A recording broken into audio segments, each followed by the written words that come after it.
confortablement sur des sujets qui ont fait mal ou qui historiques, bisexuels, bispirituels, transgenres, queer, en questionnement, intersexués, asexuels et plus, et leurs alliés francophones à Toronto et en Ontario. En termes d'activités et de programmes, nous, ce qu'on offre, on offre des services d'établissement personnalisés et adaptés culturellement. On réalise des ateliers, des activités de connexion communautaire, également aussi des activités de sensibilisation auprès des partenaires et dans les écoles.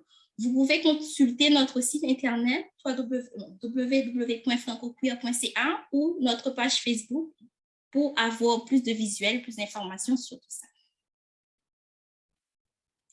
Là, maintenant, j'invite Sizwe. Sizwe, si tu es là, si tu m'écoutes, à prendre la parole pour présenter brièvement l'OCACI. Bonjour, bonjour tout le monde. Oui, ouais. Moi, je m'appelle Sizwe, j'utilise le pronom féminin et je travaille au sein d'OCACI.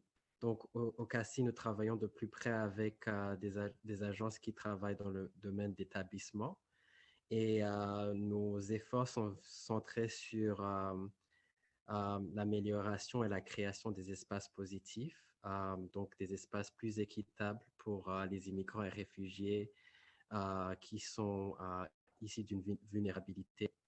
Donc, on se focalise sur la violence faite aux femmes et aussi aux personnes LGBT. Et aussi, on se focalise sur des différentes effets comme l'accessibilité et aussi la santé mentale. Et nous menons des recherches auprès de nos agences membres. Et ça se peut que des participants qui sont ici, on a peut-être travaillé ensemble.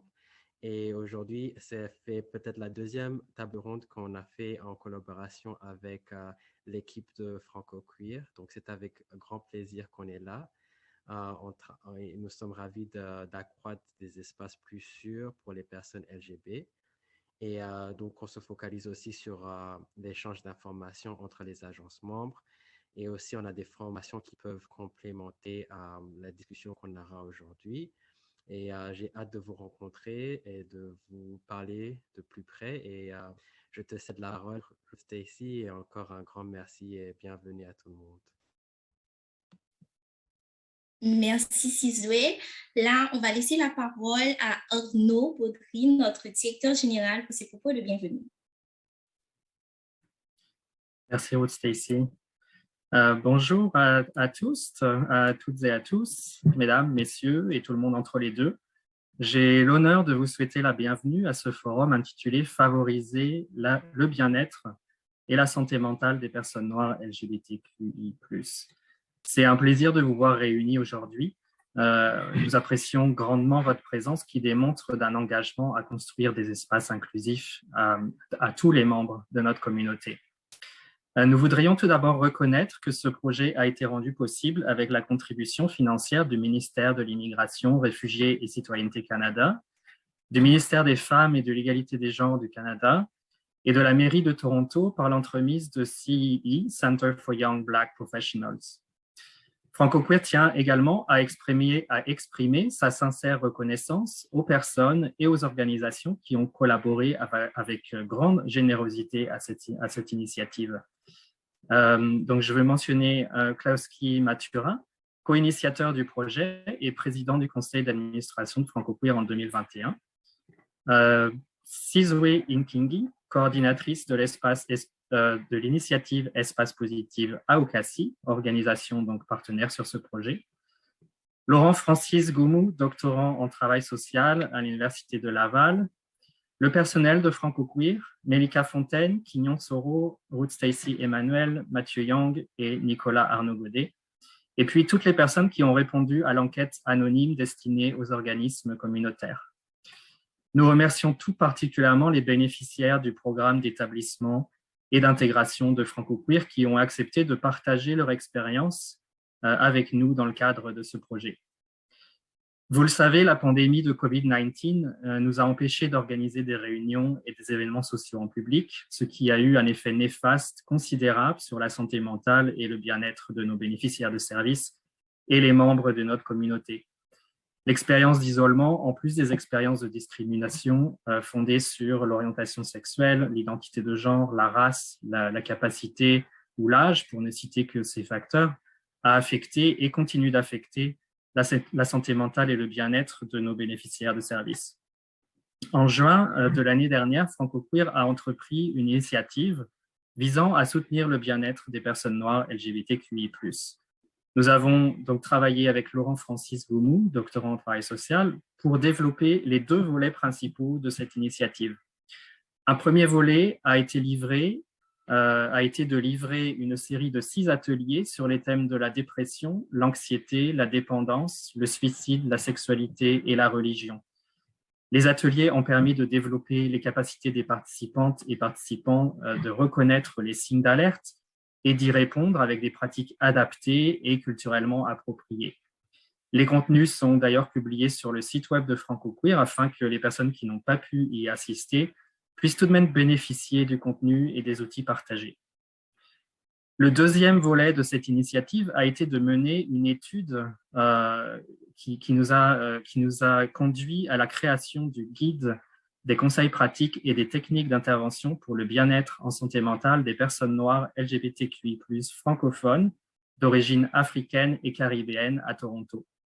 Les enjeux identifiés et les recommandations développées dans ce guide feront l'objet d'une présentation par Laurent Francis dans la première partie de ce forum. En ce mois de l'histoire des Noirs, nous rappelons que les Noirs vivent toujours des inégalités et des discriminations plus fortes que les autres. Nous voulons cependant porter notre attention sur l'avenir. Nous avons tous un travail à mener pour changer nos pratiques, pour construire une société réellement inclusive et qui place la dignité de la personne au cœur de nos approches.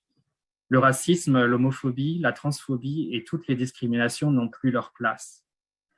Nous espérons qu'à l'issue de cet après-midi, vous ressortirez avec une meilleure compréhension des défis spécifiques, mais aussi des pistes d'action concrètes à engager pour le bien-être des personnes noires LGBTQI+. Notre but, c'est de travailler ensemble à la création d'espaces inclusifs, antiracistes, plus sécuritaires et affirmant l'identité et la culture de toute la diversité de notre communauté LGBTQIA+. Je vous souhaite de passer un excellent après-midi durant ce forum. Merci Arnaud. Avant de rentrer dans le vif du sujet, particulièrement à l'intérieur du guide et les différents enjeux et recommandations, je vais rapidement passer à vol d'oiseau sur l'ordre du jour. On aura la présentation du guide par Laurent Francis, une période de questions et de réactions sur la présentation, une petite pause de 10 minutes, ensuite une session de témoignages et de partage d'expérience avec trois de nos bénéficiaires, une table ronde d'espace de parole où on aura l'occasion de discuter et de réagir sur les questions, la plénière et aussi un sondage d'évaluation au cours de laquelle on aimerait que vous remplissiez pour l'organisation, par rapport à l'organisation de l'événement. Ensuite, ce sera la fin. En fait.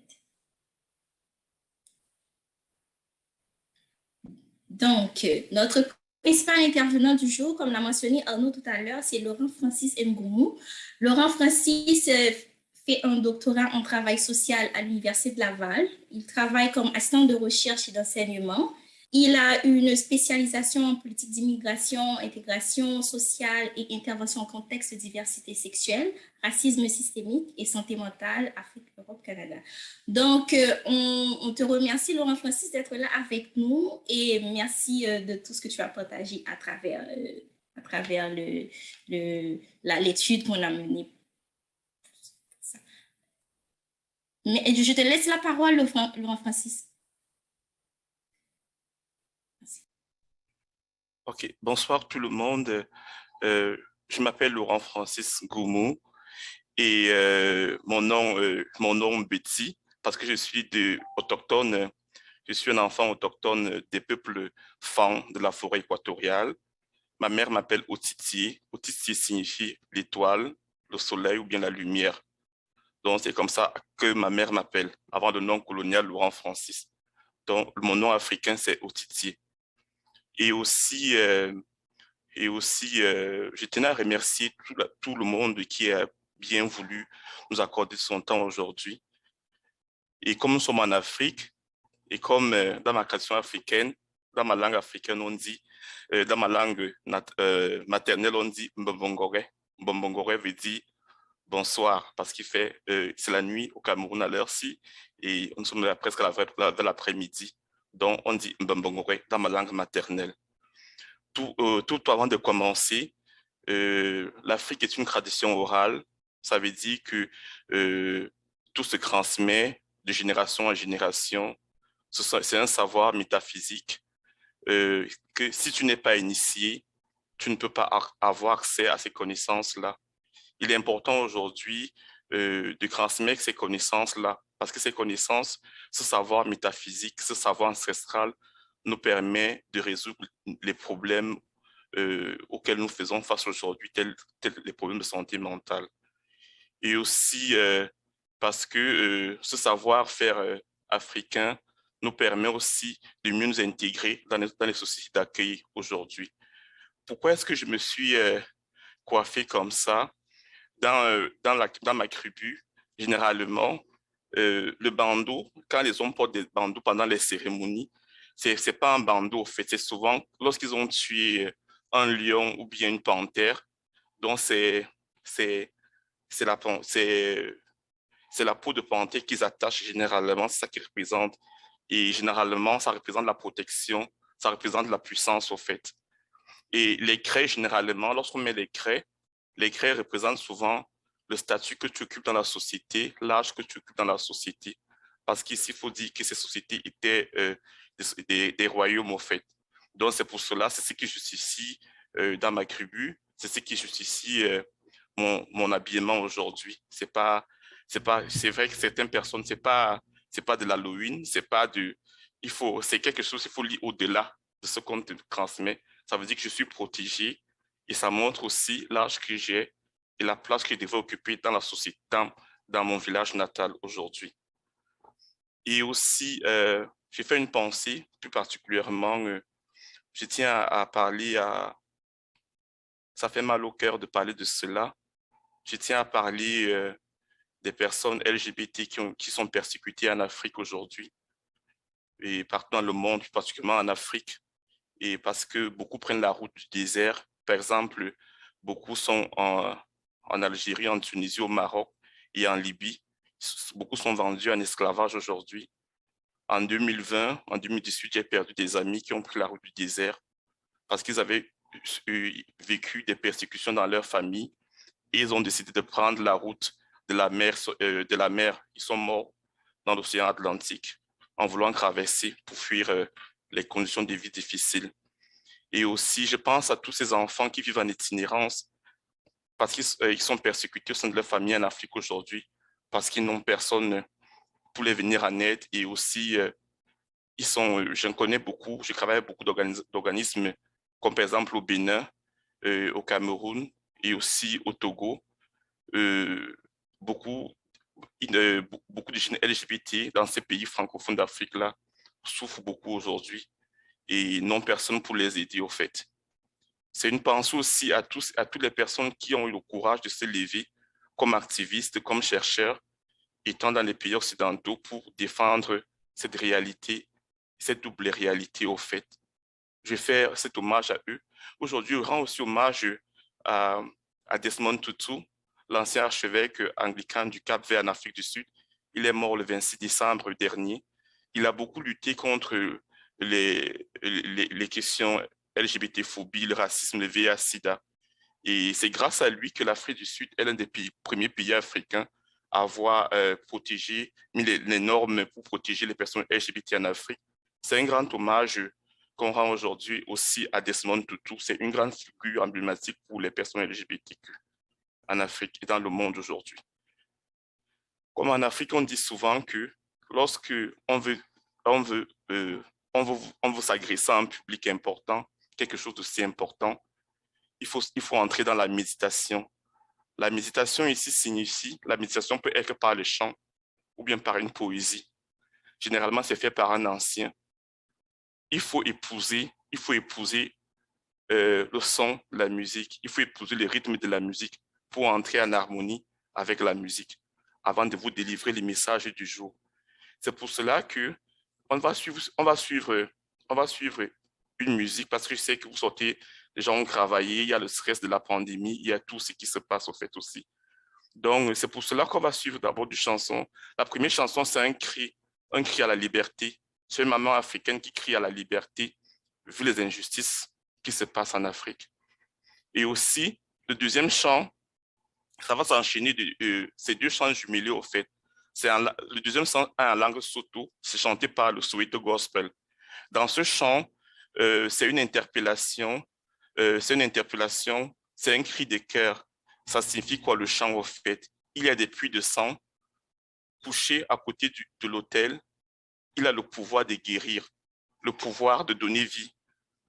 Les pécheurs condamnés, leurs péchés sont lavés. Par le sang, ils sont impeccables au bonheur et au pardon. Donc, c'est signé du groupe Soweto Gospel. Et je vous appelle à la méditation pendant ces quelques 3 minutes avant que nous entrions dans les vifs du sujet. Je vous appelle à entrer avec nous, en communion avec nous, en tant que personne africaine, parce que nous sommes au Canada, parce que le Canada, c'est un pays multiculturel. Cela veut dire que le Canada reconnaît mon identité culturelle. Le Canada ne permet pas qu'on efface mon identité culturelle. Je vais être au Canada, je veux entrer au Canada. Je vais développer le Canada tout en gardant mon identité culturelle. Et maintenant, nous allons commencer la présentation du guide. Là, voilà la couverture du guide. Le guide s'intitule « Guide des conseils pratiques des techniques d'intervention pour le bien-être en santé mentale des personnes noires LGBTQI+, francophones d'origine africaine et caribéenne à Toronto ». Donc, la première question qu'on se pose, qu'on va se poser est de savoir pourquoi est-ce qu'on a mis sur pied un tel guide au fait. Donc, pourquoi est-ce qu'on a mis sur pied un tel guide? On a mis sur pied un tel guide pour mieux cerner les problèmes psychosociaux que vivent les personnes LGBTQ francophones à Toronto avant et pendant la pandémie. Parce qu'il faut relever ici que nous sommes dans l'intersectionnalité de l'intersectionnalité. Ça veut dire qu'on a des personnes noires LGBTQ, mais à cause de la langue, on devient une minorité dans une minorité. Donc, c'est pour cela que ce guide parle beaucoup plus des personnes LGBTQ noires francophones qui viennent d'Afrique francophone et des Caraïbes, au fait. C'est pour cela, et aussi parce qu'on a remarqué que ces personnes étaient souvent qui ont vécu l'immigration, qui portent avec eux les humiliations qu'ils ont vécues dans leur pays d'origine et sont souvent incompris. Avant la pandémie, ils étaient incompris, mais avec la pandémie, ils ont plus de problèmes que les autres, au fait. Donc, ce guide a pour but d'aider les organismes communautaires Il y a un point important que je dois clarifier. Ce guide, ce n'est pas la vérité, c'est pas une vérité universelle. Cela veut dire que dans les guides, il peut y avoir des choses et il peut aussi, tout n'a pas été dit au fait. Et aussi, ce n'est pas en lisant ce guide qui va dire que non, je suis apte à intervenir auprès de ces personnes au fait. Donc, ça veut dire comme toute œuvre humaine n'est pas parfaite, ça veut dire qu'il y aura des bonnes choses dedans, mais ce n'est pas tout au fait. Et aussi, avant d'aller plus loin dans la présentation, nous ne sommes pas contre un groupe, non. Nous sommes là pour construire le Canada, un Canada qui prône la justice sociale, l'équité, et un Canada qui regarde tous ses enfants sans couleur, sans distinction au fait. Nous sommes là pour construire le Canada. Donc, peut-être par moment, si les mots blessent, c'est pas, peut-être que ça sera peut-être involontaire, mais le but premier de cette présentation est de relever pour qu'ensemble, nous vivons tous ensemble dans ce grand pays qu'est le Canada, un pays d'opportunités ou un pays où les gens peuvent vivre librement avec leur sexualité sans préjugés. C'est ça que je tenais à préciser. Et aussi, ce guide-là permet aussi que, comme nous sommes arrivés au Canada, comme nous avons décidé de bâtir le Canada, maintenant, voici les conseils. Voilà comment aider les personnes LGBTQ d'ascendance africaine et caribéenne francophone à s'intégrer dans ce beau pays qu'est le Canada. Comment aider ces personnes? parce qu'ils ont besoin de nous. Ce sont des personnes en situation de vulnérabilité. Je prends aussi, par exemple, je prends beaucoup plus, je veux beaucoup m'attarder. Chaque fois que je veux parler, je vais éviter de généraliser parce que ce que j'ai dit, ce que j'ai fait ça sur certaines catégories de personnes, j'ai collecté les données sur certaines catégories de personnes, donc ce n'est pas une règle générale. Et aussi, je me base aussi beaucoup plus sur mon expérience parce que je suis une personne immigrante, je suis une personne noire, je suis une personne francophone, je suis une personne LGBTQ. Donc, je veux me baser aussi, je suis aussi chercheur en même temps, donc je porte ici beaucoup de casquettes et aussi, donc, c'est pour cela aussi que on se sent souvent incompris. C'est pour cela qu'il fallait mettre ces guides sur pied pour donner une chance à ceux qui veulent nous aider à bâtir ce Canada, à mieux nous intégrer, de mieux nous comprendre au fait aussi. C'est de ça qu'il est question aujourd'hui. Donc, et à la fin, ces guides, pourquoi ces guides? Donc, ce qui va nous permettre d'appliquer les principes d'un cadre antiraciste et anti-oppressif pour les personnes LGBTQ. Merci. À la première. Et là, présentement, je vais présenter les portraits des personnes qu'on a interrogées. Au total, nous avons interrogé 36 personnes. 36 personnes. On avait des gens qui venaient du Burkina Faso, des personnes qui venaient du Burkina Faso, du Burundi, du Cameroun, du Canada, de la Côte d'Ivoire, de Djibouti, de la France, d'Haïti, de la République centrafricaine et du Rwanda. Donc, au total, nous avons interrogé au total environ un total de 36 personnes. Et là-dedans, en termes d'identité, on avait des femmes trans, des personnes massissi en langue massissi, c'est une personne LGBTQ en langue haïtienne, en langue créole, le créole haïtien. Donc on parle de massissi. On a interrogé des hommes, des cuits et des crans. Donc c'est ça qui fait de notre portrait. Et en termes d'orientation sexuelle, est-ce que tu peux bouger un peu le tableau? Excusez. Donnez-moi une minute, je vais baisser ma... En termes d'orientation sexuelle, nous avons interrogé des personnes qui aiment les hommes, qui font d'amour avec d'autres hommes, des ARS, des bisexuels, et les personnes qui sont toujours en questionnement, des personnes gays, des personnes hétérosexuelles, des hommes trans, des lesbiennes, des queers. Donc, c'est toutes ces catégories de personnes qu'on a interrogées, en fait. On n'a pas A parce qu'on n'a pas interrogé les personnes asexuelles. Par contre, on a interrogé des personnes intersexes. C'est pour cela que c'est LGBTQI+. Donc, ça veut dire qu'on a interrogé les personnes lesbiennes, gays, LGBT, bisexuelles, trans, queer et intersexes, à ajouter à cela plus pour ajouter la personne massissi. Ok. Est-ce que tu peux avancer donc au progrès? Justement, on va directement passer aux enjeux. Il faut raconter que lorsque j'ai mené l'enquête et les sondages, j'ai remarqué que lorsque j'ai interrogé les gens de manière directe, comme j'ai prenais rendez-vous et j'ai dit aujourd'hui, je vais t'interroger par rapport aux enjeux sur ta réalité. Tu me parles un peu de ta réalité. Donc, j'ai fait un peu une étude qualitative et aussi sur comment est-ce que vous vivez vos réalités. C'était une question générale, des enjeux qui portaient sur la santé mentale, l'accès aux soins et aussi les problèmes de logement et les problèmes aussi si les personnes ont un travail donné. Et là, présentement, la première interview, les gens avaient peur, au fait. Les gens avaient peur de se livrer.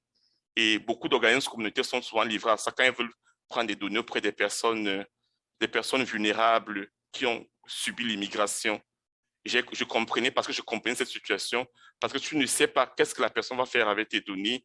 Est-ce qu'elle sera... Les personnes étaient assez inconfortables. Donc, j'ai dû multiplier des stratégies pour avoir leur point de vue. Peut-être, j'ai dû prendre d'autres rendez-vous avec ces personnes pour qu'ils me racontent réellement, hors caméra, hors enregistrement, qu'est-ce qu'ils ont vécu, qu'est-ce qu'ils vivent au fait. Et lorsque je voulais me focaliser simplement sur la pandémie COVID-19, les personnes me disent non, avant la pandémie, j'ai vécu à certaines problématiques au fait. Avant la pandémie, je me sentais seul. Depuis la pandémie, je me sens doublement seul. Je pense à me suicider. Je pense à... J'ai constamment peur. Et beaucoup de personnes disent, moi j'ai peur et moi j'ai honte parce que je ne sais pas parler anglais. Je parle français et parfois même, mon français même, les gens n'entendent pas mon français. Les gens ne comprennent pas mon français. Et j'ai constaté que les gens se défoulaient lorsqu'on était hors caméra. Les gens se défoulaient, se livraient vraiment au fait. Et ils m'offraient leurs craintes. Et pourquoi cela s'est passé? Parce que j'ai créé avec eux un lien et aussi euh, une place sécure, donc une place de sécurité. Et j'ai permis, ils se sont confiés à moi, ils m'ont livré leur vie, ils m'ont livré ce qu'ils vivent au quotidien, mais parfois ils ont peur de dire ça aux organismes communautaires parce qu'ils ne savent pas comment ils vont réagir. Peut-être qu'ils sont là pour les aider, mais ils ont encore peur parce que je les comprends parfaitement. Vous savez, des personnes, lorsque vous sortez d'un pays où, en tant que personne homosexuelle, une personne LGBTQ, longtemps, ou alors dans un pays où, en tant que femme, vous n'avez pas le droit de parler devant une autorité, il fallait demander la permission pour parler devant une autorité en tant que femme. Vous sortez d'un pays où, si vous avez un physique atypique, ce que généralement les Africains appellent garçon efféminé, tu es toujours ostracisé, rejeté, stigmatisé. Ça veut dire que on ne vous donne jamais la parole. Et du jour au lendemain, vous vous battez, vous traversez la mer, euh, vous passez à quelques doigts de la mort en traversant la mer, l'océan, et vous arrivez du jour au lendemain au Canada, vous traversez la frontière par le Brésil, parce que certains passent même par l'Amérique du Sud pour venir passer la frontière entre le Canada et les États-Unis pour entrer au Canada. Tout ce périple-là, parfois ils sont violés, parfois certains meurent en chemin, et vous arrivez du jour au lendemain, quelqu'un dit, il aimait vous entendre parler pour la première fois. Ben, tu as peur parce que tu as passé plus de 25 ans de ta vie, on ne t'a jamais donné l'opportunité de parler. Tu as peur, tu ne sais pas. Donc, je comprenais ces personnes parce que moi-même, je l'ai vécu, je comprenais ces personnes au fait aussi. Et donc, comme premier enjeu, il y a le problème de santé mentale. Donc, on a le problème de santé mentale, notre étude a relevé le problème de santé mentale. Donc, 55% des problèmes de santé mentale que vivent les participants sont dus aux longues attentes et à la peur induite par la lourdeur administrative et les difficultés des procédures bureaucratiques pour avoir le statut de réfugié au Canada. Parce que les gens me racontent qu'ils arrivent ici au Canada, on les envoie dans les bureaux, parfois ils n'ont pas d'organisme, ils sont livrés à eux-mêmes. Il faut chercher un avocat et l'avocat n'est pas gratuit, il faut payer l'avocat parfois, si je ne connais pas que l'avocat est parfois gratuit. Le système est tellement fermé, tout le monde est pressé, ça les stresse tellement, ils ne savent pas là où ils vont. Et parfois, même certains attendent leur statut de réfugié depuis 3 ans, 2 ans. On fait les enquêtes sur eux, on pose les questions aux gens. Excusez-moi, oh my God. On pose des questions aux gens, par exemple, on pose des questions de savoir est-ce que, on pose des questions de savoir est-ce que, prouve-nous que tu es homosexuel. Il faut nous prouver que tu es homosexuel. Il faut nous montrer tes photos là où tu es homosexuel. J'ai dit, les gens ont tellement peur parce que le juge ne connaît même pas. Le juge ne connaît même pas leur réalité parce qu'ils viennent des pays où, comment quelqu'un qui a fui son pays peut avoir sur lui les preuves qu'il est homosexuel?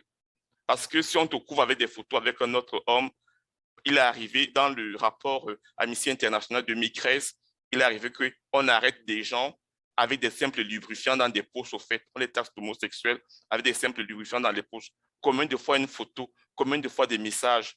J'ai un ami, Roger Mbédé, qui était décédé en prison au Cameroun. Il avait envoyé un SMS à une personne, une haute personnalité du Cameroun. Il dit qu'il était amoureux de lui. Mais ce SMS a fallu qu'il aille en prison et qu'il soit tué par sa propre famille, au fait. Et vous vous rendez compte que vous arrivez à l'immigration, il faut prouver que tu es homosexuel, au fait. Et prouver que tu es homosexuel avec il faut prouver que tu es homosexuel avec un cadre occidental. Ça veut dire que nous, on parle d'homosexualité avec les mots africains. Par exemple, au Cameroun, on parle de Kwandingi. En Haïti, on parle de Massissi. Et aussi, beaucoup de personnes ont contacté des mariages hétérosexuels parce qu'ils avaient peur qu'on découvre leur homosexualité. Et lorsque tu arrives ici, on te donne ces termes LGBTQ, tu n'as jamais connu ces mots, on va te dire, est-ce que tu es gay, est-ce que tu es bisexuel?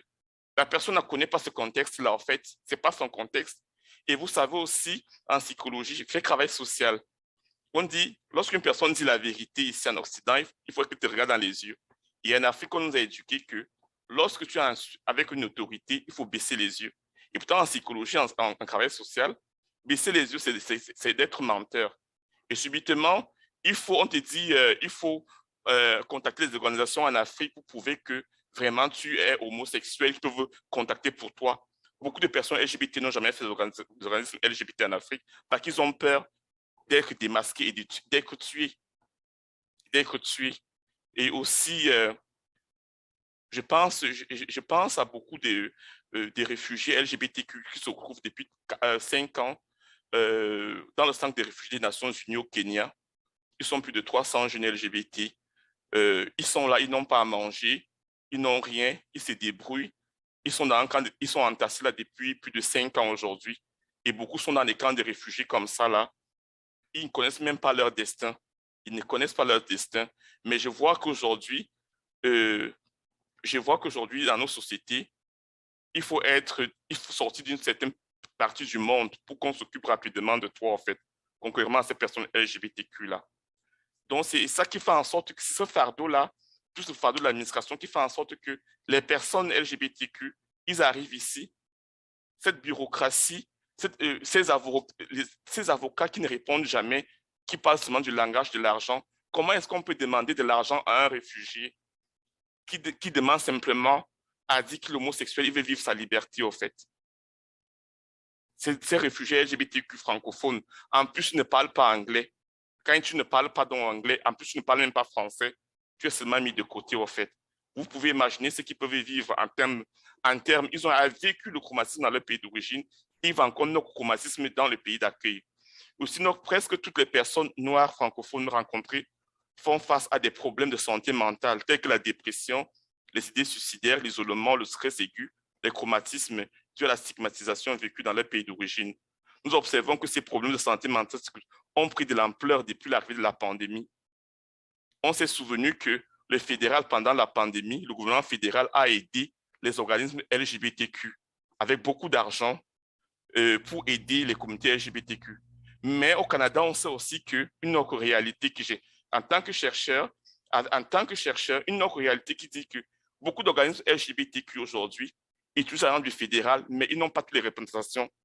Il est préférable qu'à l'avenir, lorsque vous prenez l'argent au fédéral, il faut dire que, OK, dans mon organisme, mes bénéficiaires sont des trans blanches, des personnes blanches.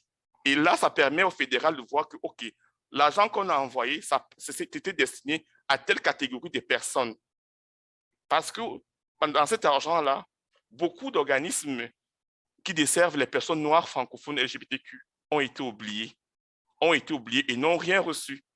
Mais le fédéral pense que l'argent qu'ils ont aidé pour aider la communauté est arrivé à bon port à tout le monde. Non. Il est question aussi que c'est une manière d'interpeller les articles que nous écrivons aujourd'hui. On écrit LGBTQ. Moi, particulièrement, lorsque j'écris un article scientifique, moi, je me suis spécialisé sur les personnes noires d'ascendance africaine et caribéenne francophones. Ça veut dire que je connais mon champ, c'est ma spécialisation. Je ne parle pas de tout le monde, au fait. C'est ça qui fait en sorte qu'on prend de l'argent, on mélange tout le monde, mais pourtant, ça crée encore des clivages. Les autres, la pauvreté empire le plus, au fait. Et vous vous rendez compte que beaucoup de ces personnes-là vivaient l'isolement pendant la pandémie, doublement. Ils vivaient à cela, mais avec la pandémie, ils l'ont vécu doublement. Ils ont été malades, ils n'avaient pas d'assurance santé. Ils ont été malades. Il y a une personne qui m'a fait le témoignage qu'elle était malade pendant toute la pandémie. Personne pour venir en aide, la venir en aide. Personne. Elle ne savait pas parler français, elle ne savait pas parler anglais. Quand elle prend le téléphone, on raccroche au nez. Personne pour venir l'aider. C'est ça qu'a montré, ça c'est le premier enjeu qu'a démontré notre étude, les problèmes de santé mentale. Comme deuxième enjeu, nous avons le problème d'accès au logement. Nous notons que 94% des personnes interrogées ont peur. Ils ont peur de quoi? J'ai remarqué que même ceux qui habitent en cohabitation ont peur. Même ceux qui habitent en cohabitation ont peur. Même ceux qui cherchent encore des maisons ont peur de se retrouver du jour au lendemain dans la rue et vivre de l'itinérance, de toujours vivre en insécurité. Pourquoi ils ont peur de perdre le logement? Parce que les bailleurs ici, on va te demander ton fichier de paie, est-ce que tu es une personne crédible? Comment on peut demander à une personne réfugiée de sortir un fichier de paie? Et pourtant, on connaît la précarité d'emploi qu'ils occupent souvent. Tu vas trouver une maison comment?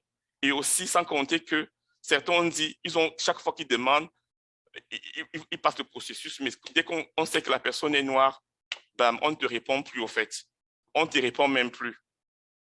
Donc, comme troisième enjeu, nous avons les problèmes d'accès à l'emploi, aux études.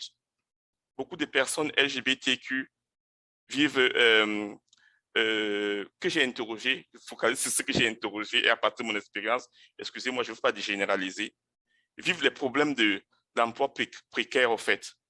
Ça veut dire que notre enquête relève que plusieurs exemples de discrimination raciste et homophobe auxquels font face les personnes francophones LGBTQ racisées lorsqu'elles cherchent à accéder à un emploi et aux études. Certaines de ces personnes nous ont révélé leur expérience avec les contrôles abusifs des polices lorsqu'ils décident de marcher, par exemple, la nuit. Certains participants nous informent de la difficulté qu'elles ont à accéder aux formations universitaires ontariennes. Qu'est-ce que cela veut dire au fait? J'ai remarqué que les personnes que j'ai interrogées travaillent généralement dans des emplois pénibles, physiques, qui demandent beaucoup d'efforts physiques et beaucoup de pénibilité. Vous savez qu'une personne qui a des problèmes de santé mentale, une personne qui a vécu de la discrimination dans son pays d'origine, une personne qui porte tout ce bagage émotionnel de stigmatisation, est obligée d'aller travailler fort dans des endroits où les autres n'arrivent pas à travailler et parfois même on le paye en dessous de son effort même au fait. Donc on est dans l'esclavage là et donc la personne travaille longtemps. Et pour ceux qui veulent aller aux études, j'ai remarqué que quand tu es en situation de demandeur d'asile et en situation de demandeur d'asile ou bien statut de réfugié, quand tu as le demandeur d'asile, pas le statut de réfugié, quand tu es en situation, parce que la demande d'asile, c'est le processus, le statut de réfugié, c'est la fin en fait. Ceux qui sont dans le processus, lorsqu'ils veulent accéder aux études, on les limite l'accès aux formations. On dit que non, parce que tu es en situation de demandeur d'asile, tu ne peux pas faire telle formation. Et pourtant, la Convention de Genève de 1953 et son protocole 67 disent que lorsqu'une personne est persécutée pour des raisons à cause de son homosexualité, lorsqu'il arrive dans le pays d'accueil, il a droit à l'éducation. Pourquoi donc limiter l'éducation, l'offre d'éducation à une personne parce qu'elle est demandeur d'asile? Ça veut dire que le Canada qui a contracté, par exemple, qui a ratifié cette Convention de Genève de 1953 et son protocole 67, est en train d'enfreindre le protocole, la Convention de Genève et aussi le droit à l'éducation. L'UNICEF nous parle du droit à l'éducation. Comment est-ce qu'on peut restreindre à une personne de faire des formations sous prétexte qu'il est demandeur d'asile? Donc, ça fragilise encore la personne, ça les diminue au fait. Comme dernier... les problèmes d'accès aux organismes communautaires. Les problèmes d'accès aux organismes communautaires, les personnes interrogées dénoncent ce qu'elles ont vécu dans des organismes anglophones en tant que minorité francophone. Ah ben oui, la majorité disent que lorsqu'ils arrivent, ils ne parlent pas anglais, ou alors quand on dit qu'une personne parle français, la personne parle à peine le français. Mais si une personne parle français, elle n'écoute même pas les intonations, les accents africains ou haïtiens. Donc, c'est très difficile, très pénible.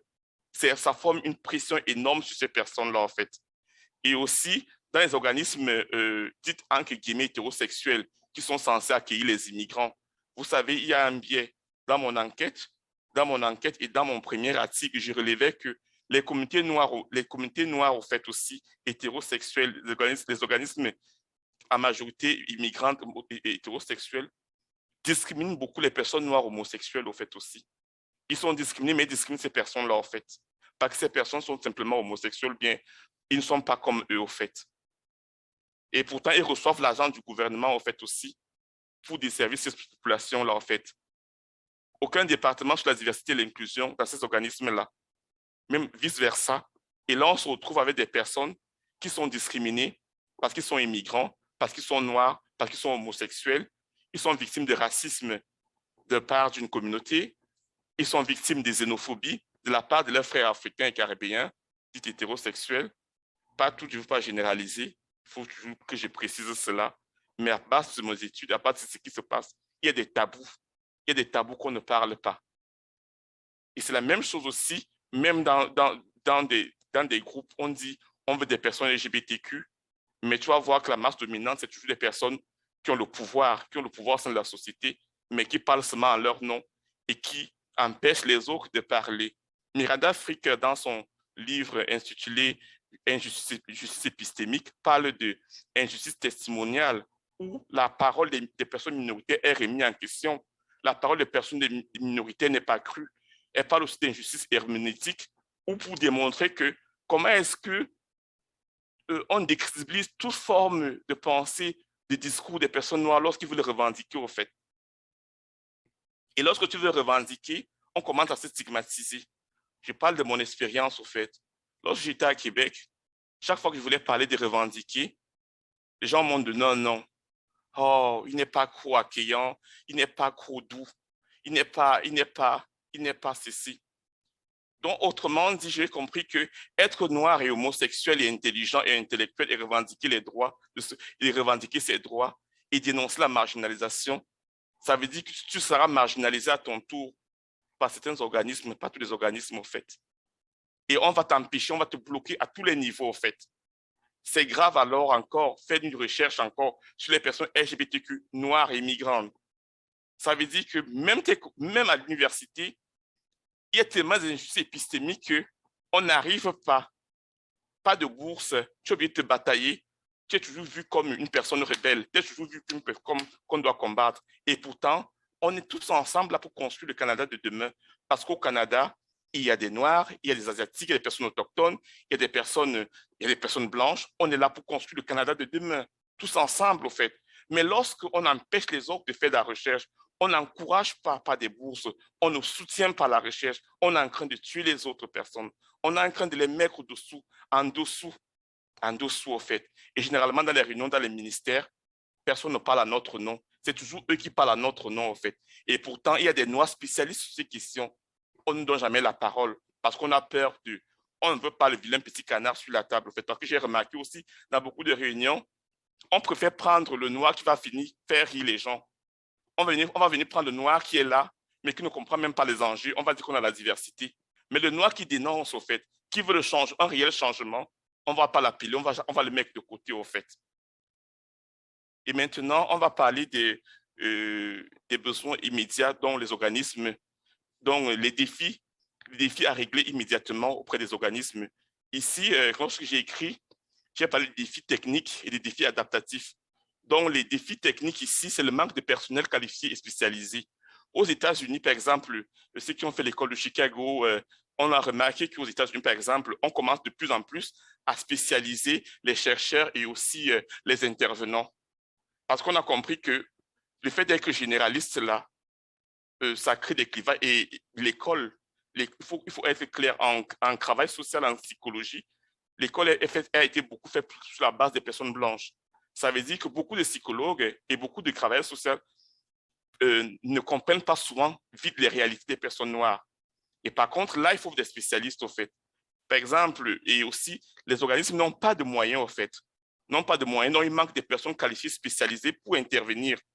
Pas seulement pour intervenir, pour faire créer même des postes spéciaux pour des conseillers dans un organisme, pour aider l'organisme à intégrer et à trouver des stratégies, comment inclure les personnes, les LGBTQ francophones noirs, comment les inclure. L'important, c'est un défi technique primordial aujourd'hui. Les moyens physiques, au fait. Les moyens physiques, beaucoup d'organismes, malgré leur bonne volonté, manquent de moyens physiques. Par exemple, vous savez que dans les grandes villes, les logements sont chers. Et donc, les personnes vulnérables, LGBTQ noirs, vivent en périphérique. Et pour aller en périphérie, parfois le bus n'arrive pas là-bas, ou parfois le bus arrive. Il faut avoir la voiture. Si par exemple la personne est victime de racisme là dans le lieu où elle habite, ou bien d'homophobie, il faut vite aller intervenir. Il faut peut-être aller intervenir. Et là, la personne va prendre les... Parfois, il y a une personne qui m'a appelé, elle me dit, elle est malade, elle n'arrive pas là à l'hôpital. Elle a appelé les trucs, elle ne sait pas composer, elle vient d'arriver. elle ne sait pas composer encore le numéro de téléphone, elle ne sait pas comment elle va faire. J'ai appelé une amie, la personne n'est pas chercher la personne. Je me dis, si la personne avait le numéro d'un organisme communautaire et qu'il y avait peut-être les voitures à disposition, on aurait vite allé chercher les personnes.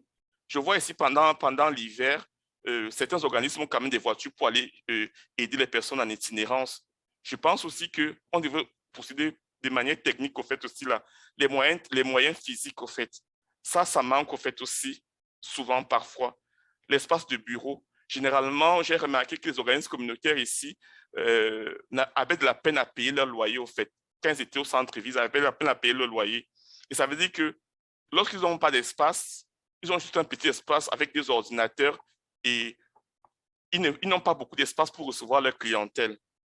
Donc, ça fait en sorte que si, par exemple, vous avez beaucoup de clients, par exemple en période de pandémie ici, vous ne pouvez pas recevoir beaucoup de personnes chez vous. Et parfois, même les personnes ont des difficultés à payer leur Internet, à avoir un ordinateur ou bien un téléphone, ces personnes immigrantes-là. Donc, il y a l'hébergement sécuritaire. L'hébergement sécuritaire, il est important aujourd'hui.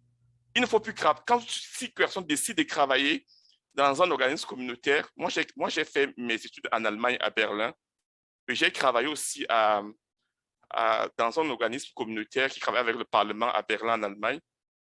On avait remarqué que nous, qu'est-ce que nous on faisait? On partait là où vivaient les personnes elles-mêmes, dans leur maison. Mais ici, non, tu vois les intervenants, ils ne connaissent même pas la maison là où vivent les personnes. Ils ne sont pas sûrs que, est-ce que ces personnes, là où ils habitent, est-ce que leurs colocataires ne sont pas racistes? Est-ce qu'ils ne sont pas homophobes? Est-ce qu'ils sont rassurés que même l'endroit là où ces personnes travaillent là, est-ce qu'ils ne sont pas victimes d'homophobie? Il est question d'aller maintenant là où ils travaillent, se renseigner sur le background. Est-ce qu'ils ont subi est-ce qu'ils ont eu des formations, des séminaires sur les questions de racisme, d'homophobie, de transphobie? Allez voir dans quelle colocation les personnes vivent. Parce que ce qui en ressort de mon enquête, c'est que les personnes vivent des choses traumatisantes en colocation. Les personnes LGBTQ noires francophones vivent des choses traumatisantes en colocation. Elles n'ont pas le choix, elles sont obligées de rester là parce qu'elles n'ont pas de choix. Elles vivent du racisme, de l'homophobie, de la transphobie. Donc, le matériel informatique, beaucoup d'organismes n'ont pas de matériel de dernier cri. Généralement, ils utilisent des ordinateurs de seconde main. Ça fait en sorte que même l'information, même pour créer des informations, c'est tellement lent. Voilà les défis techniques immédiats qu'il faut relever au sein des organismes. Maintenant, les défis adaptatifs, il faut se familiariser aux réalités des personnes francophones LGBTQ racisées, développer des habiletés professionnelles inclusives, déconstruire les stéréotypes, les mythes et les préjugés, sensibiliser les intervenants aux différences système culturel, savoir identifier les zones d'incompréhension et de tension et de choc culturel et d'incidents critiques et éthiques qui touchent les bénéficiaires. Donc maintenant, après ces défis adaptatifs, tout ce groupe, en fait, ne vous inquiétez pas, le livre qui va sortir, c'est sous forme PDF et sous forme papier, vous l'aurez à la fin. Donc, c'est pour cela que je passe un peu vite pour gagner aussi un peu en temps. Maintenant, je vais passer beaucoup plus aux recommandations. Comme première recommandation, on a... Donnez-moi un instant, s'il vous plaît.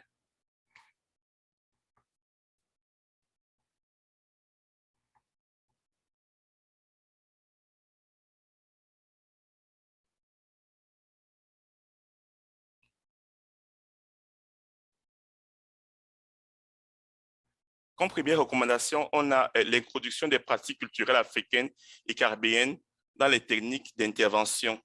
Ici, par pratique culturelle africaine, nous entendons l'ensemble du savoir-faire médical, du savoir-faire africain, traditionnel africain, qui peut aider à résoudre les problèmes de santé mentale. Dans ces défis-là, est-ce que, Arnaud, tu peux dérouler un peu la recommandation là, en fait, au niveau des inclusions?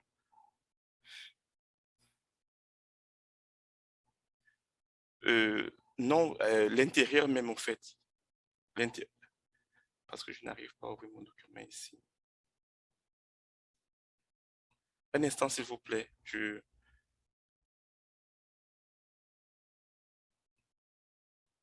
J'ouvre un instant, s'il vous plaît. J'ouvre le document, en fait.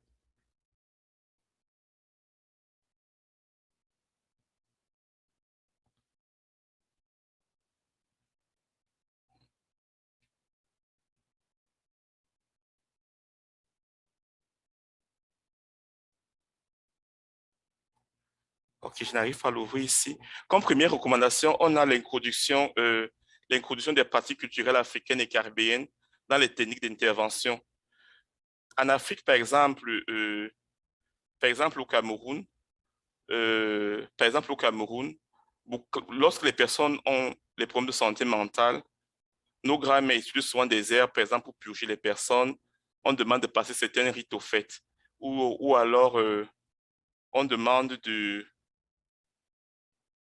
on demande de, si tu avais, par exemple, une vie bruyante, on essaie de te conseiller au fait.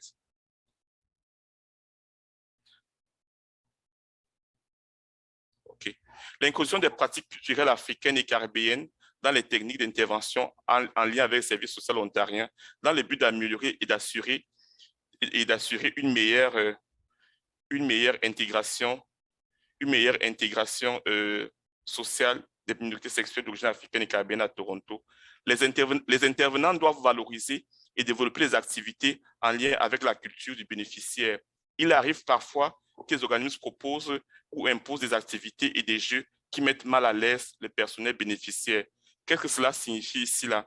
Cela signifie, par exemple, moi j'ai grandi au Cameroun, beaucoup de gens ont grandi en Haïti ou bien dans des pays, dans certains pays. On arrive là, on t'impose, par exemple, un jeu que tu n'as jamais vu, au fait. On t'impose un jeu que tu n'as jamais vu. Et dans ces organismes-là, on ne te demande jamais, est-ce que tu as déjà à nous proposer? Est-ce que tu as des choses à nous proposer? Cela crée souvent des peurs et des frustrations, encore une double pression, au fait. C'est de ça qu'il s'agit ici, là. Et parfois, les personnes ont honte de pratiquer l'activité que l'intervenant a montrée parce qu'ils ont honte d'échouer, au fait. Et parce qu'ils ont honte de paraître, excusez-moi du terme, idiot devant les autres. Il est préférable de demander aux bénéficiaires ce qu'elle aimerait faire comme activité pour l'aider à s'épanouir psychologiquement, ou elle peut proposer une activité qu'elle faisait déjà dans son pays d'origine. Donc, il y a ça.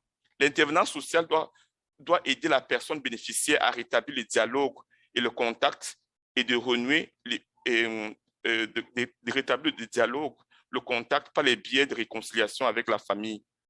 Généralement, j'ai remarqué aussi que beaucoup d'organismes communautaires, certains organismes communautaires, passent ce temps à dire aux personnes qu'il faut couper tous les liens avec ta famille parce que ta famille tu as été persécuté par ta famille. C'est vrai, la famille était bourreau, mais il faut aussi comprendre que nos parents ne sont pas devenus nos bourreaux du jour au lendemain. Il faut comprendre que c'est l'œuvre de la colonisation. Parce qu'en Afrique, avant l'arrivée des missions civilisatrices, des lois napoléoniennes, les lois victoriennes, les personnes LGBT vivaient calmes, au fait. Il n'y avait pas de problème.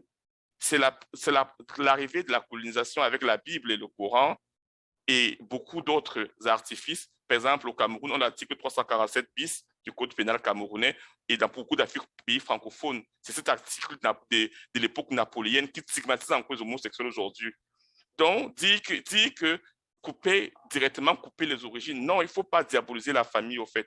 Au contraire, il faut penser à réconcilier la famille, au fait.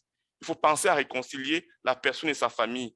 Ça peut marcher comme ça ne peut pas marcher. Il faut d'abord demander à la personne. Mais l'important, parce que par une personne africaine, la famille est la base, au fait. La famille, donne le power, donne la puissance et l'énergie. Si vous voulez que la personne vive bien dans le pays d'accueil, cherchez à les réconcilier aussi avec sa famille. Et faire comprendre à la famille, démystifier les questions LGBT. Dire à la famille qu'au fait, votre enfant n'est pas un démon, ce n'est pas un diable, au fait. Il est homosexuel, on est homosexuel, donc c'est tout à fait naturel qu'il n'est pas un démon.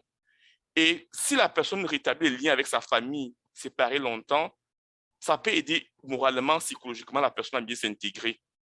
Je n'ai pas dit que cette méthode peut marcher à tous les coups, mais généralement, à mon petit niveau, avec ce que j'ai eu comme expérience, ça a marché avec certaines personnes. Donc, il faut vraiment aider la personne, chercher les moyens, comment expliquer aussi à la famille ces moyens de démystifier l'homosexualité en Afrique, en fait, aussi. Non pas pour dire que non, tes parents c'est vraiment mauvais, c'est vraiment... Il faut expliquer, au fait.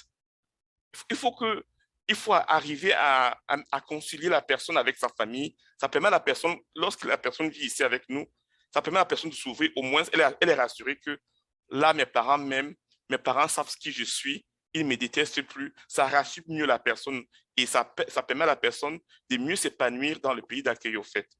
Donc, l'intervenant social doit mettre sur pied des activités qui ont recours aux différents moyens créatifs et alternatifs tels que les cours, les séminaires, les webinaires donnés par des experts culturels ancestrales sur la culture ancestrale africaine. Parce que j'ai remarqué aussi que beaucoup de personnes LGBTQ, ceux que j'ai interrogés, ne connaissent pas, ont ce qu'ils ont appris de l'État, des gouvernements africains, que l'homosexualité, c'est une maladie des Blancs. Il est important aujourd'hui qu'on enseigne aux gens, qu'on fasse des webinaires, des conférences pour enseigner aux gens que l'homosexualité a toujours existé en Afrique, que ce n'est pas une chose importée. Il est important, on banalise ça, et pourtant c'est important d'éduquer et de sensibiliser les gens sur ces questions-là. Parce que ça joue psychologiquement sur les gens, en fait. Le fait qu'on a enseigné que c'était du démon, la Bible, le Deutéronome, qui dit que l'homme ne couchera pas avec un autre homme, c'est resté mentalement, et pourtant il faut aider les gens à s'ouvrir, à oublier cela. Maintenant, il faut donc éduquer les gens en montrant des experts qui vont enseigner l'histoire ancestrale africaine et caribéenne et démontrer que dans l'histoire de ces peuples, les personnes LGBT ont toujours été existées. Ceci a pour but de rassurer psychologiquement les bénéficiaires et leur permet de ne plus avoir honte, au fait. L'intervenante sociale doit mettre sur pied des activités et des ateliers de danse spirituelle ancestrale, gage d'une bonne santé mentale, parce que la pratique de certaines danses traditionnelles peut aider à la guérison. Les danses en Afrique ne sont pas seulement pour le folklore, en fait. La danse participe, le savoir-faire africain, la danse participe à la guérison. La danse peut aider à la guérison. La danse peut aider à la guérison. Il y a certaines danses qui aident à la guérison, qui aident les gens à mieux s'épanouir, au fait. Donc, gage d'une santé mentale meilleure, en fait, aussi. Valoriser aussi la cuisine traditionnelle, parce que je sais que beaucoup de personnes LGBTQ, lorsqu'ils vivent peut-être dans leur pays d'origine, il est écrit que l'homme n'entre pas dans la cuisine. Et pourtant, peut-être que c'est une femme trans, une personne trans, elle aimerait cuisiner, elle aimerait coudre ses habits, aider ces personnes à deviner ce qu'elles veulent devenir, au fait. Aider ces personnes à ne plus vivre les traumatismes qu'elles ont vécus dans leur pays d'origine. Excusez-moi si je pars un peu vite parce que c'est question aussi de temps. Normalement, ma présentation avait une durée de 45 minutes, donc je dois un peu aller très rapidement. C'est pour cela que je brousse certains cas au fait aussi. Donc, faire appel aux experts spécialisés. Il ne suffit pas parce que, comme je le rappelle aussi, je l'ai dit tantôt, il ne suffit pas parce que de dire qu'on a des personnes noires dans notre organisme. Parfois même, tu peux être une personne noire, mais tu ne comprends pas les enjeux, en fait. Parce que je vous ai dit tout à l'heure que les personnes noires LGBTQ vivaient de la xénophobie de la part des personnes africaines et caribéennes parfois, beaucoup même. Donc, ça veut dire que quoi? Dans un organisme, rassurez-vous que l'expert connaît son domaine. Il connaît ce qu'il dit et il connaît ces personnes, il peut travailler avec ces personnes-là, en fait. Donc, faire appel à cet expert-là. Si vous ne pouvez pas, je suis là. Moi, je suis là pour aider les organismes qui n'ont pas des moyens pour payer un expert sur le cas de ces personnes, au fait. Moi, je donne toujours ma disponibilité de mon temps quand il s'agit d'aider, au fait. Parce qu'on est là pour construire le Canada de demain. On est là pour construire un Canada uni. Donc, je donne toujours de mon temps. Donc, et ça veut dire que les organismes peuvent même aussi créer des postes de conseillers, un conseiller spécial sur ces questions-là pour aider l'organisme. Comment amener ces personnes-là vers nous? Comment aussi travailler avec ces personnes-là, en fait? Comme quatrième recommandation, nous avons organisé des activités adaptées. Donc, les activités adaptées, comme je l'ai dit tout à l'heure, par exemple, faire la cuisine, aider les personnes à s'affirmer parce qu'ils ont été longtemps comprimés dans leur pays, les aider à s'affirmer. Les activités adaptées, au fait aussi, on peut les permettre de faire, par exemple, les cérémonies comme le vaudou qui est inclusif, parce que le vaudou aide, au fait aussi. Il n'y a pas que le vaudou, il y a beaucoup des religions africaines qui sont inclusives, ancestrales africaines qui sont inclusives. Lorsque la colonisation est arrivée, on disait que ces religions étaient des sauvages, au fait. Et quand ces religions étaient inclusives, ils acceptaient tout le monde, au fait.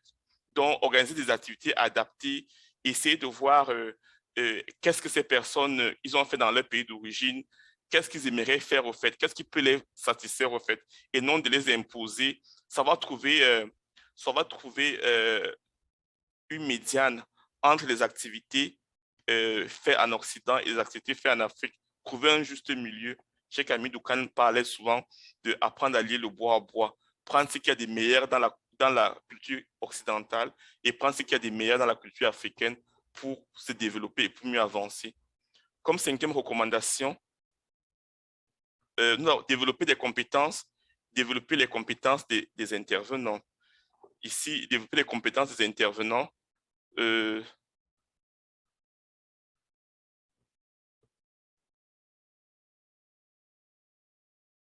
Les intervenants doivent avoir des connaissances sur les biais en lien avec les comportements racistes, être conscient de ses privilèges et remettre en question ses préjugés. Chaque organisme doit organiser avec l'aide des experts sur les questions raciales au moins 4 séminaires par année sur les biais racistes pour son personnel et s'assurer que ces derniers sont évalués dans la mise en pratique de ces recommandations du séminaire de manière permanente. Les intervenantes doivent savoir valider les expériences et les accents des bénéficiaires. Lorsqu'une intervenante n'est pas assez ouverte, cela crée des frustrations et des peurs auprès des personnes bénéficiaires à demander des services. Cela peut aussi engendrer l'isolation et le repli sur soi. Avoir des connaissances sur l'accompagnement administratif des bénéficiaires, accès au logement, emploi, services sociaux et de santé, services judiciaires et autres bureaucraties qui causent souvent le stress énorme à ces personnes. Être authentique, une intervenante ou un intervenant ou elle doit être authentique sur la manière de transmettre l'information aux bénéficiaires, être accueillant, gentil et ouvert. Savoir reconnaître les besoins des bénéficiaires, aller rendre visite, leur rendre visite dans leur habitation et leur lieu de travail, s'assurer qu'ils vivent et travaillent dans des lieux sécuritaires, exemple de racisme, d'homophobie, de transphobie et d'islamophobie, s'assurer que les personnes colocataires sont bienveillantes et ouvertes aux personnes racisées, savoir parler aux bénéficiaires et parfois faire des consultations à leur domicile pour plus de sécurité et aussi créer un lien de confiance. Faire de sorte que les bénéficiaires se sentent en sécurité lorsqu'elles sont avec l'intervenante, les aider à développer son sentiment d'appartenance à la communauté, les aider à vivre sans préjugés, les aider à devenir autonomes. Et enfin, pour les intervenantes doivent, l'intervenant, elle, doit être empathique, respectueux et surtout avoir l'esprit ouvert. Une expérience de 2 ans, moi je recommande par exemple une expérience de 2 ans dans un pays africain auprès des personnes LGBT est fortement recommandée. Ou alors travailler au moins 2 ans dans un organisme qui crée des questions des personnes immigrantes racisées. Oui, dans ce cas-là. Donc, éliminer, sixième recommandation, éliminer le racisme et l'homophobie, au fait. Donc, les prestataires de services doivent faire preuve de tolérance zéro contre le racisme, la xénophobie, l'islamophobie et l'homophobie, transphobie. Avoir une équipe diversifiée ne suffit pas. Il ne suffit pas de dire que nous avons des personnes noires au sein de notre équipe, alors que derrière, ces personnes ne sont pas aptes à comprendre les réalités des personnes noires. Il est recommandé de recruter des personnes noires compétentes, surtout compétentes. On insiste sur compétentes, qui comprennent réellement les enjeux en question concernant la diversité sexuelle et la pluralité du genre. Donc, et aussi, comme septième enjeu, sensibiliser la communauté d'accueil. Parce que beaucoup de personnes qu'on a interrogées nous disent, par exemple, que les gens ne sont pas au courant de nos réalités. Il y a tellement de rapports qui sont partis dans des organismes. Les gens ne sont pas au courant des réalités des personnes. Comme cette conférence d'aujourd'hui nous permet de sensibiliser. C'est un moyen de sensibiliser. Et si vous avez besoin de sensibiliser aussi auprès de vos organismes, je suis disponible. D'autres personnes sont disponibles aussi. D'autres personnes qui travaillent sur ces questions sont disponibles pour venir parler au fait aussi. Et aussi aider nous, par exemple, au niveau du fédéral. Lorsqu'il y a des réunions sur les questions LGBT au fédéral, si vous constatez en tant qu'organisme ou bien en tant que personne qui détient le pouvoir, si vous constatez qu'on parle des questions LGBTQ, mais qu'il n'y a pas de personnes noires compétentes dans la table, il est question aussi de nous aider à dire que, madame, il faut appeler telle personne pour cette réunion. Il faut vous rassurer que, est-ce que tout le monde est représenté? Est-ce que les personnes autochtones sont représentées? Est-ce que les personnes LGBT noires sont représentées? Pas des personnes compétentes, pas des personnes qui vont venir remplir le tableau et avoir des cachets. Parce qu'on est là pour le changement. Mais le fait de se taire souvent dans des réunions ministérielles ou fédérales, alors qu'on est tous ensemble, toutes d'une même toutes les mêmes personnes qui détiennent le même pouvoir, on est là sur une table, on discute. Mais moi particulièrement, ça me met toujours mal à l'aise lorsque j'arrive dans une table de concertation sur les questions LGBTQ. Je me couvre par exemple le seul noir au fait, ou bien oui, je ne couvre pas des personnes autochtones. Mais pour certaines personnes, ça ne les dérange pas en fait. Ça ne les dérange pas. Parce que je me dis, si on commence à faire ça, ça va faire bouger les lignes au fait. Comme 8e recommandation, favoriser la participation des personnes expertes noires dans les organismes et les organes de décision. J'ai parlé de ça déjà. 9e recommandation, pas la 9e recommandation. OK. Maintenant, on va vous présenter comment est-ce que le guide va se présenter. Avant de clore la présentation, on va vous présenter comment le guide va se présente.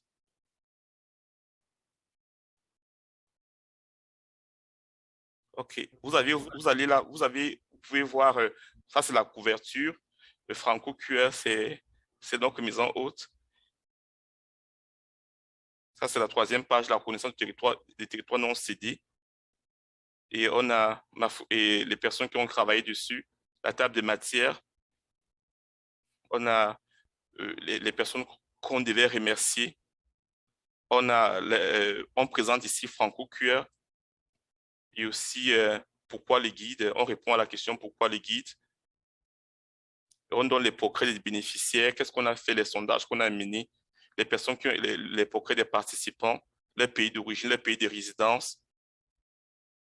Et après, on présente toujours les tableaux de portraits, ce qu'on a analysé. Mais après, il y a les enjeux. Les enjeux, vous avez les 4 enjeux. Donc, les problèmes de santé mentale, les problèmes d'accès au logement, les problèmes d'accès à l'emploi, aux études, les problèmes d'accès aux organismes communautaires, les défis à relever immédiatement, les défis adaptatifs, les défis techniques, les recommandations. On a 8 recommandations.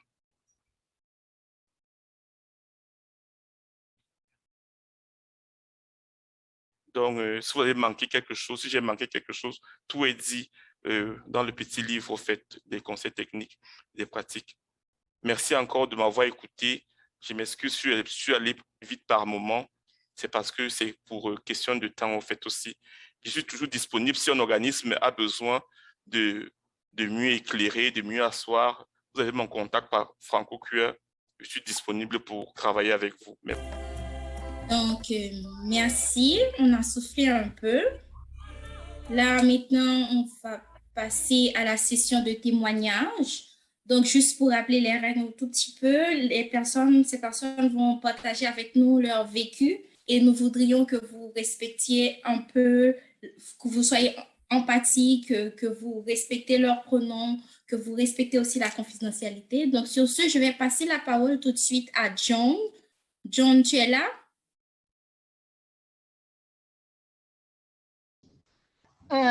Bonsoir. Merci. S'il vous plaît, j'ai un peu caché la caméra parce que ça, c'est la première fois que je parle devant les gens et puis je ne sais pas comment je vais me comporter. C'est pour ça que j'ai essayé de cacher un peu ma caméra. Bon, je vais vous raconter l'expérience que j'ai eue ici au Canada. Je m'appelle John, je viens du Cameroun. Je suis arrivée du Cameroun en 2018 pour m'installer à Toronto. Et à l'aéroport, j'ai ma grande sœur qui allait venir me chercher. Quand j'arrive jusqu'à l'aéroport, je l'appelle de venir me chercher. Elle me dit non, peut-être ma réputation m'a suivi ici à Toronto. Elle me dit non, elle ne peut pas venir me chercher à l'aéroport que je suis une sorcière parce qu'on m'avait attrapé à l'hôtel avec ma copine au pays. C'est pour ça et les gens m'ont lynché. J'ai essayé de fuir. Je suis allée me cacher quelque part. Et quand ma grande soeur a appris ça, elle m'a abandonnée à l'aéroport. Elle m'a appelée de sorcière. Là, maintenant, je suis restée à l'aéroport presque 5 heures de temps. Je ne parlais pas le français. Et après les 5 heures, Dieu merci, je me suis rapprochée d'un homme noir. Il ne parlait pas bien français, mais il m'a quand même aidé. Il m'a donné un numéro, le numéro d'un organisme appelé Canora. J'ai essayé d'appeler Canora et après 1 heure de temps, Canora est venu me chercher. M'amener dans un shelter. Quand je suis arrivée au shelter en plein novembre, décembre, sous ce novembre, il n'y avait plus de place dans ce shelter. J'ai dormi sur le banc avec tout ce froid-là et le lendemain, les gens du shelter m'ont ramené dans un autre shelter quelque part au Dupont là-bas. Shelter pour femmes. Après cela, toujours avec l'handicap de mon français, je me suis rendue à l'immigration. Toujours Canora, le propriétaire de Canora, il s'appelle Jean Yang. Il m'a aidé, toujours lui m'a aidé à aller à l'immigration. Je suis allée à l'immigration. J'ai passé presque toute une journée à l'immigration. Il n'y avait pas de service en français. Quand j'ai pris mon numéro, les gens qui étaient derrière moi passaient avant moi. Je dis, mais qu'est-ce qui se passe? J'ai passé presque toute la journée. Puis je me suis dirigée vers un guichet. J'ai demandé mais qu'est-ce qui se passe? Depuis le matin, je suis ici, on ne m'a pas servi. Et je vois ceux qui sont venus après moi passent avant moi. Qu'est-ce qui se passe? Là où je me rends compte que il n'y avait pas de service en français. Celle qui devait passer en français n'était pas là. Là, maintenant, je fais une crise. J'ai dit, non, je ne peux plus attendre. Vous ne pouvez plus servir quelqu'un sans me servir. Ils ont pris mon dossier. Ils m'ont fait attendre dans une salle. Quelques minutes après, il y a une dame qui est entrée. Elle a récupéré mon dossier, m'a posé les questions qu'il fallait poser et j'écoutais même son français à peine. Bon, bref, j'ai essayé, j'ai écouté et puis je suis rentrée. Après cela, je suis allée dans un organisme. Au début, l'organisme était vraiment fiable, était confidentiel, était très bien. Mais à un certain moment, j'ai eu les problèmes avec la dame de l'organisme. Elle a pris mon dossier, elle a commencé à diffuser mon dossier partout, soi-disant elle est lesbienne, on l'a attrapée à l'hôtel avec une femme, elle a diffusé mon dossier partout. Ça m'a mis dans les nerfs et c'est comme ça que j'ai abandonné l'organisme et j'avais trouvé un petit travail ici à Toronto. Je travaillais et puis mes collègues du travail, ils ont commencé à m'avancer les paroles piquantes. Je me suis dit, j'ai commencé à m'imaginer certaines choses dans la tête où ils sont au courant de mon problème, ou c'est seulement dans ma tête que ça reste, ou qu'est-ce qui se passe? J'ai commencé à me poser des multiples problèmes. Ils m'avancent les paroles. Toi, tu te crois femme. Ici, là, nous, on n'a pas besoin d'une... Tu te crois femme, tu n'es pas femme. Tu n'es pas femme. On a besoin d'une femme ici, là. Qu'est-ce qui se passe, Noir? Il faut rentrer d'où tu viens. On n'a pas besoin d'une femme. On a besoin d'une femme. Commencer à m'avancer certaines paroles. C'est comme ça que ma tête était mélangée. J'ai abandonné le travail. Quand j'abandonne le travail, j'arrive à la maison, c'était le lockdown. Directement, le lockdown est arrivé. Moi, je me suis retrouvée enfermée dans mes pensées. Je me posais 1000 et une questions. Ou c'est l'organisme qui m'a troublée, ou c'est moi-même, ma tête qui me trouble, ou c'est là où je travaille, donc je ne savais même plus sur quel pied danser. Et en ce moment aussi, il y avait aussi les ondes de mon pays, mes photos partout à Facebook, partout dans des réseaux sociaux. Donc, j'étais enfermée dans moi et en voyant tout ça, non, j'ai dit non, il faut vraiment que j'ai pensé au suicide et j'ai fait une tentation de suicide. Mon voisin a appelé, on est venu me chercher et puis on m'a sauvée. La deuxième tentation, j'ai essayé et puis j'ai pensé à mes enfants. J'ai dit, la façon qu'on fait le chantage de moi au pays, on envoie mes photos partout. Dans les réseaux sociaux, est-ce que c'est une bonne idée de me suicider? Après, j'ai laissé tomber pour la deuxième fois. Maintenant, je suis allée voir, j'ai vu, je suis allée à Franco-Koué. Entre-temps, maintenant, je suis allée à Franco-Koué et il y avait la Melika. Elle m'a aussi beaucoup aidée. Elle a cherché un psychologue pour moi. C'était tellement difficile de trouver un psychologue en français. C'était tellement difficile. Je suis retournée retrouver mon docteur. Il m'a trouvé quelqu'un qui m'a suivi pendant quelques temps. Et puis aussi, il y avait aussi le programme que Franco a organisé, Vivre sa vie pleinement. Ça m'a aussi beaucoup aidé. Ça m'a tellement aidé. Et puis, en ce moment-là, c'est vraiment le programme qui m'avait vraiment soutenu. Vivre sa vie pleinement et le travail que Melika avait aussi abattu et ce que mon médecin a fait de moi, ça m'a vraiment aidé. Et puis, j'ai remis mes pieds sur pied. Vraiment, j'ai vraiment apprécié le travail de Franco Koué et j'ai aussi eu une bonne expérience avec Anora, une bonne expérience avec Action Positive et le 590. Les gens là m'ont beaucoup soutenu et puis j'ai essayé de me remettre sur pied. Merci, ça c'est mon histoire, le négatif que j'ai vécu au Canada. Merci, John. Merci pour ton témoignage. Bonjour à tout le monde ou bonsoir. Je suis Stéphane Kalabetima. Je suis originaire du Cameroun et de nationalité camerounaise. Je suis au Canada depuis septembre 2017. Je suis parti du Cameroun d'une manière prématurée, si je peux le dire, suite au problème que j'ai eu dû à mon orientation sexuelle. Je suis arrivé au Canada, c'était le 27 septembre 2017. Je suis entré au Canada, j'ai été accueilli par mon petit frère qui était étudiant ici. Mais suite au problème que j'ai eu, je n'ai que fait 2 semaines avec lui. J'ai trouvé un logement où je pouvais habiter seul parce que je sentais que ma présence lui mettait mal à l'aise. En tant qu'étudiant, il avait droit à son épanouissement. Je suis resté pratiquement 2 ans. Je ne savais quoi faire ni où aller. J'avais peur de parler à qui que ce soit, puisque j'avais peur que ce que j'ai subi au Cameroun m'arrive encore ici. Je ne connaissais pas toutes les politiques d'immigration et autres ici là. Lorsque j'ai fait presque une dépression, j'ai eu un ami ivoirien, Jacob, pour qui je dois beaucoup de respect dans ce pays, à qui j'ai pu me confier, puisqu'il me prenait comme un petit frère. Il a vu que ça n'allait pas, il me torturait avec des questions, j'ai pu me confier. Il m'a donc orienté à Franco-Q. À Franco-Q, on m'a dit ce que je devais faire et je l'ai fait. Mon expérience de discrimination au Canada, c'est plus au niveau de la langue. Dans ma tête, je n'avais pas trop regardé ça en tant que racisme, puisque je sais déjà, depuis ma abord, lorsque je suis dans ce pays, je me dis par moment, je suis noir et il y a beaucoup de choses que si je porte dans ma tête, ça va me faire mal au cœur.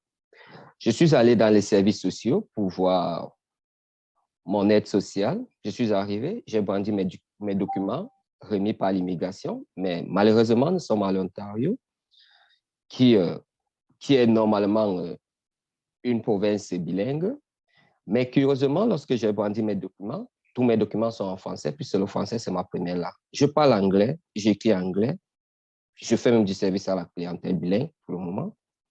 Mais lorsque l'aide sociale a pris mes documents, curieusement, la personne ne parlait pas anglais. Pourtant, je me souviens, j'ai parlé au téléphone, j'ai dit je voulais quelqu'un qui parlait français, je veux dire, autant pour moi. La personne me dit non, je ne comprends pas tes documents, je ne peux pas te servir. Tu veux quelqu'un qui va faire la traduction de tes documents? Je dis non, je suis désolé, c'était une femme blanche d'Amérique du Sud. Je n'ai pas trop retenu son nom, je ne dirais pas son nom, plus je n'ai pas le droit peut-être. Et on s'est mis à essayer de discuter. J'ai dit non, tu ne comprends pas mes documents ou bien tu as besoin de me poser des questions. Si c'est anglais, je pourrais me débrouiller à te répondre en anglais. Mais elle me dit non, j'ai besoin de ceci et je veux que ces documents soient traduits. Je dis non, ce sont des documents officiels remis par l'immigration. S'il y avait lieu d'une traduction, on devait le faire. Au cas contraire, on devait me dire va à Montréal ou au Québec où on parle français. Mais je suis ici, ça m'a vraiment choqué. J'étais traumatisé, je me suis senti humilié, je me suis senti incompris et rejeté à nouveau. Ça m'a choqué au point où on s'est mis à discuter pendant longtemps. Après, un collègue est venu, on a posé le problème au collègue. Le collègue a appelé quelqu'un d'autre, une collègue qui parlait un peu français, qui est venue m'assister. Lorsque j'ai fini, la journée vraiment était une journée noire pour moi, si je peux le dire, puisque la couleur noire reste comme la couleur mystique. Je peux dire c'était une journée noire. Ils m'ont dit, va ouvrir un compte avec RBC, la Banque Royale. Je suis allé à RBC, j'ai toujours brandi ma carte d'identité de réfugié qui était en français. On me dit, on veut un document officiel du gouvernement, remis par le gouvernement. Je dis, ben voilà mon document officiel. Le gars me dit, ce document est en français. Et je dis, ben, ouais, le problème, c'est en français. C'est la Banque Royale. Vous devez avoir des agents francophones et anglophones. Il me dit, non, moi, je ne peux rien faire pour toi. Il faut revenir et tout. Je dis, non, je ne bougerai pas d'ici. On m'a orienté à cette banque-ci. Et si vous ne comprenez pas français, ce n'est pas mon problème. Je devrais être servi. J'ai encore passé peut-être 15 à 20 minutes de débat avec la personne jusqu'à ce qu'on me trouve un conseiller financier qui a pu comprendre le document sans toutefois parler français et m'aider à ouvrir le compte. Vraiment, sans mentir, lorsque je suis rentré à la maison ce jour-là, j'étais éclairé parce que je sortais d'une période très difficile et j'ai recommencé à voir la lumière, mais je me suis ressenti en arrière parce que je me suis dit, ben, est-ce que ça vaut la peine? Est-ce que ça va vraiment aller? Où puis-je aller où les gens pourront me comprendre? Si je retourne en Afrique, il y a la stigmatisation, il y a les promesses de mort, il y a tout. Je ne sais où aller.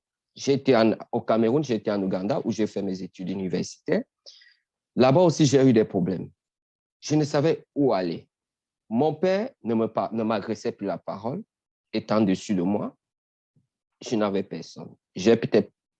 Ça m'a fait vraiment couler les larmes, sans toutefois mentir, mon émotion était grande. Mais au fil du temps, j'ai appris à accepter beaucoup de choses et avec beaucoup de programmes que FrancoQ nous offre et autres, j'ai appris à regagner confiance en soi et essayer d'évoluer. Si je peux faire des recommandations par rapport aux services sociaux et par rapport à la stigmatisation, la discrimination et ou le racisme des personnes noires, LGBTQ, IA+, je dirais vraiment, si, comme l'a dit encore Laurent Francis, si on pouvait avoir des personnes performantes pour des services sociaux adéquats à une catégorie de personnes, s'ils le veulent. Dans chaque catégorie de personnes, il faut une personne.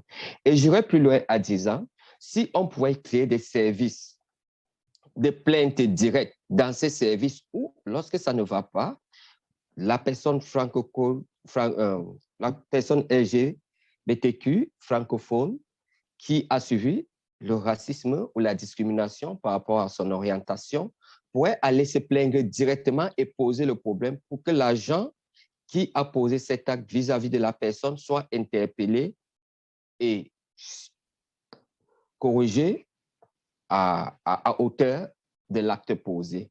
Et aussi, je dirais, si on pouvait avoir des syndicats des personnes franco-Q, j'ai toujours franco-Q dans ma bouche, des personnes LGBTQ, noires, francophones, des syndicats de ces personnes où nous pouvons faire aussi au niveau des bureaux des services sociaux, au fait, nous pouvons faire nos revendications, nous pouvons poser nos problèmes, les maux que nous subissons dans ces services, nous pouvons les poser et avoir des revendications adéquates parce qu'au sein du syndicat, nous aurons des personnes compétentes et qualifiées qui peuvent vraiment lever le problème plus haut pour que certaines inégalités soient éradiquées. Et aussi, à part les syndicats, je dirais, si on pourrait prendre en considération les résultats des différents sondages. Après chaque service, nous devons évaluer la satisfaction des clients, surtout noirs francophones, à l'Ontario, puisque ce challenge Et au niveau de la langue, ce challenge est plus que le racisme. Parce qu'au niveau de la langue française, ici, on dit nous sommes bilingues, nous ne sommes pas bilingues. C'est difficile. Si on pouvait avoir des sondages et prendre en compte les résultats de ces sondages pour essayer d'éradiquer et avoir des personnes compétentes dans nos services sociaux. Donc, pour moi, vraiment, c'est un peu ça mon expérience que j'ai vécue ici. Et je ne partirai pas sans mentionner mon merci à Laurent Francis. Vraiment, j'ai aimé, si je peux dire, mon frère. Modian, je vais parler en dialecte, excusez-nous. Modian, Maho Akibabu, c'est bien fait. Ah, voilà qui va m'avoir à Madjango.